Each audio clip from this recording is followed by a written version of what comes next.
Today I'm going to show you how to make some easy Christmas potpourri in just 5 minutes that smells amazing. This simmering potpourri recipe uses natural ingredients that you probably already have in your home to make your house smell just like Christmas. First, add 1 cup fresh cranberries to a medium-sized pot. Next, you'll add in 1 orange that's been thinly sliced.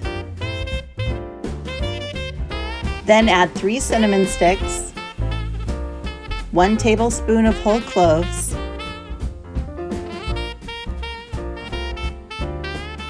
and 2 sprigs of fresh rosemary. I like to add 1 teaspoon of vanilla extract to give it a deeper, sweeter scent, but this part's totally optional.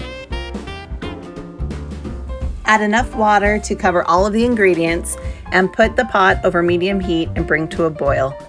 Gently push on the ingredients with a wooden spoon to break them down a little to help release their oils. So you'll simmer the Christmas potpourri mixture over low heat and be sure to check it often to make sure there's still enough water. When the water gets low, just add more water to keep your house smelling just like Christmas. This Christmas stovetop potpourri should last about 2 to 3 days. You can also make it in the crock pot too. Enjoy!